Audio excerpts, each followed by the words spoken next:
चलिए सीधे उस प्राचीन और रहस्यमयी युग में चलते हैं जहां धर्म और अधर्म के बीच लगातार टकराव चलता रहता था।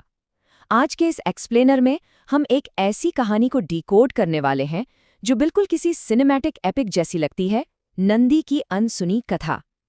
ये कोई साधारण कथा नहीं है, बल्कि परम सत्य और सच्ची भक्ति का एक बहुत ही सॉलिड प्रमाण है। ओके, चलिए इसमें गहराई से उतरते हैं। जरा हिमालय की उन जमा देने वाली बर्फीली चोटियों को इमेजिन कीजिए, जहां गंगोत्री के पास शिलाद मुनि नाम के एक महान ऋषि रहते थे। उनका पूरा जीवन बस तप और त्याग पर टिका था। दुनिया के सभी लालचों से बिल्कुल दूर उनके होठों पर दिन रात उनकी पूरी गूंजती आवाज में बस एक ही मंत्र लगातार बजता रहता था, ओम नमः शिवाय। भाग 1, शिलाद मुनि की कठोर तपस्या। अब देखिए, मुनि के पास अथाह ज्ञान था, लेकिन एक उत्तराधिकारी का ना होना उन्हें अंदर ही अंदर विचलित कर रहा था। तो उन्होंने क्या किया? बिना अन्न और जल के उन्होंने एक ऐसी घोर तपस्या शुरू कर दी ताकि उन्हें सीधे महादेव से एक अमर पुत्र मिल सके। और फिर वो कमाल का क्षण आया। पूरा आसमान एक दिव्य रोशनी से जगमगा उठा और खुद भगवान शिव वहां प्रकट हुए। उन्होंने मुस्कुराते हुए अपनी गूंजती आवाज में कहा, तथास्तु। महादेव ने मुनि को अपने ही अंश से बना एक ऐसा पुत्र देने का वरदान दिया जो पूरे ब्रह्मांड की रक्षा करेगा। भाग 2, नंदी का जन्म और अगाध ज्ञान। और ये बहुत ही शानदार तरीके से दर्शाता है कि आगे क्या हुआ। अगले ही दिन जब शिलाद मुनि भूमि पर हल चला रहे थे, तभी अचानक धरती को चीरते हुए एक सुनहरी रोशनी निकली और एक दिव्य बालक प्रकट हुआ। मुनि की खुशी का तो ठिकाना ही नहीं रहा। उन्होंने इस अद्भुत बच्चे का नाम रखा नंदी, जिसका अर्थ ही है परम सुख। लेकिन ये कोई आम बचपन नहीं था। धरती से जन्म लेने के बाद महज 8 साल की उम्र में ही नंदी ने चारों वेदों पर पूरी तरह महारत हासिल कर ली थी। एक ऐसी प्रखर बुद्धि जिसने देवलोक तक को हैरान कर दिया। इस प्रखर ज्ञान का असली टेस्ट तब हुआ जब नंदी का सामना स्वर्ग से उतरी अप्सराओं से हुआ। एक तरफ अप्सराओं का अभिमान था, जो अपनी क्षणभंगुर सुंदरता और जवानी के अहंकार में डूबी हुई थी, और जिन्होंने बालक नंदी की कम उम्र का मजाक उड़ाया। और दूसरी तरफ था नंदी का समर्पण, उनका शांत विश्वास और गहरी समझ। गुस्सा होने के बजाय नंदी ने बिल्कुल शांत भाव से उन्हें श्राप दिया कि उनका वो रूप छिन जाएगा जब तक कि वे अपना अहंकार छोड़कर सच्चे मन से शिव की आराधना नहीं करती। यानी सच्ची शक्ति दिखावे से नहीं, बल्कि भक्ति से आती है। भाग 3, महादेव का परम वरदान। यहाँ कहानी एक नया मोड़ लेती है। नंदी का लक्ष्य सिर्फ शास्त्रों का ज्ञाता बनना थोड़ी था, उनका विजन इससे कहीं ज्यादा बड़ा था। हिमालय की सबसे दुर्गम और बर्फीली चोटियों पर, खुले आसमान के नीचे उनकी प्रचंड तपस्या से जब तीनों लोकों में कंपन होने लगा, तब महादेव आखिरकार प्रकट हुए। और तब नंदी की मांग ने निस्वार्थ भक्ति को पूरी तरह से डिफाइन कर दिया। उन्होंने बस इतना कहा, मेरी केवल एक ही इच्छा है कि मैं आपके चरणों से कभी दूर ना हो।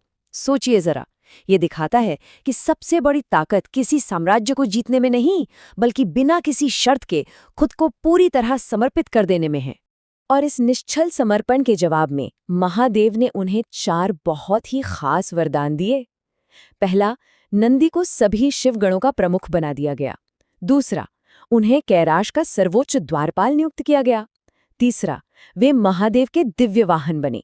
और चौथा, सबसे स्पेशल, वे भगवान शिव के सबसे करीबी मित्र बन गए। अब इस स्लाइड की सबसे दिलचस्प बात यह है कि इस समर्पण का परिणाम भौतिक रूप से कैसा दिखता था। महादेव के त्रिशूल से एक कमाल की दिव्य रोशनी निकली, जिसने नंदी को पूरी तरह बदल दिया।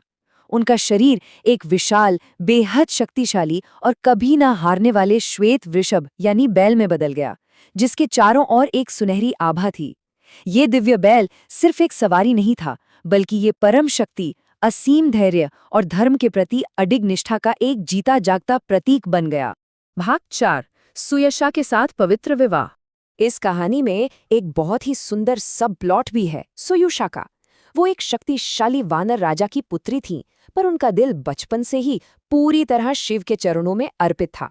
यहाँ हम एक बिल्कुल साफ वैचारिक विरोधाभास देख सकते हैं। एक तरफ सांसारिक सत्ता है, जहाँ सुयुषा के पिता उनका विवाह किसी ताकतवर राजकुमार से करना चाहते थे ताकि उनका साम्राज्य और मजबूत हो। पर दूसरी तरफ थी सुयुषा की आध्यात्मिक मंजिल। उन्होंने इन सभी सांसारिक ताकतों को ठुकरा दिया, राजमहल छोड़ दिया और सालों तक नदी किनारे मौन साधना की, जिससे खुश होकर खुद महादेव ने उन्हें नंदी के साथ विवाह का आशीर्वाद दिया। तो ये विवाह किसी सांसारिक मोहमाया का नतीजा नहीं था।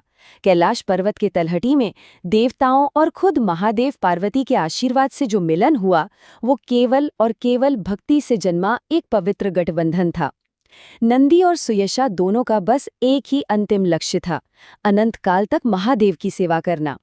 भाग 5 कैलाश के अजय रक्षक। कैलाश, जो भक्ति और शांति का परम धाम है, जब भी किसी बाहरी अहंकारी शक्ति ने वहां घुसने की कोशिश की, तब नंदी का एक बिल्कुल अलग, प्रचंड और रक्षक रूप सामने आया। लंकापति रावण का अहंकार उस वक्त आसमान छू रहा था।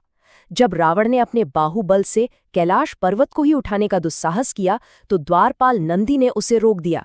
इस पर रावण ने अपनी शक्ति के घमंड में हंसते हुए कहा, एक साधारण बैल मुझे रोकेगा, ये हास्यास्पद है। रावण का ये अहंकार दरअसल उस बाहरी दुनिया को दर्शाता है जो आध्यात्मिकता को भौतिक रूप से तौलने की बहुत बड़ी भूल करती है। इसी अहंकार ने नंदी के भीतर न्यायपूर्ण क्रोध को जन्म दिया और उन्होंने वहीं पर रावण को वो ऐतिहासिक श्राप दे डाला कि उसके इस अहंकार का अंत एक वानर के हाथों ही होगा, जो उसकी स्वर्ण लंका को भस्म कर देगा। और जैसा कि हम जानते हैं, यही श्राप सदियों बाद रामायण के युग में राम भक्त हनुमान जी के हाथों बिल्कुल सच साबित हुआ। और बात सिर्फ रावण की नहीं थी। एक बार विद्युन्माली नाम के एक अति शक्तिशाली असुर ने अपनी अंधकारमय और मायावी शक्तियों के साथ कैलाश पर तब हमला किया जब महादेव वहां उपस्थित नहीं थे। तब नंदी का बिजली सा कड़कता और गरजता हुआ बचाव देखने लायक था। बिना किसी मदद के नंदी ने अकेले ही अपनी एक प्रचंड गर्जना और प्रहारों से राक्षसों की उस पूरी सेना को छिन्न भिन्न कर दिया। भाग 6 शिव और भक्त के बीच का सेतु। चलिए आगे बढ़ते हैं और देखते हैं कि यह कैसे जुड़ता है एक बहुत ही प्यारी परंपरा से। इन महाकाव्य युद्धों के परे नंदी असल में असीम करुणा के सागर हैं, जो पूरी मानवता के लिए एक परम शुभचिंतक का कार्य करते हैं। आज भी जब हम किसी शिव मंदिर में जाते हैं तो एक बहुत ही पवित्र परंपरा निभाते हैं, है ना? पहले स्टेप में भक्त सच्ची श्रद्धा से अपने प्रार्थना फुसफुसाता है। दूसरे स्टेप में नंदी उसे अपने निर्मल भक्ति के साथ सुनते हैं और तीसरे स्टेप में वह प्रार्थना सीधे महादेव के हृदय तक पहुंच जाती है। नंदी केवल प्रार्थनाएं सुनते ही नहीं, बल्कि थके हुए भक्तों में नई दिव्य ऊर्जा भी भर देते हैं। तो इस सब को देखने के बाद अंत में ये प्रश्न उभर कर सामने आता है, क्या नंदी केवल कैलाश के उन भौतिक द्वारों की रक्षा करते हैं, या वे वास्तव में उस आंतरिक दिव्यता और आध्यात्मिक द्वारों के सच्चे रक्षक हैं? ये एक ऐसा विचार है जो गहराई से ये सोचने पर मजबूर कर देता है कि बाहरी शक्ति से परे सच्चा समर्पण ही परम सत्य तक पहुंचने का एकमात्र और शाश्वत मार्ग है।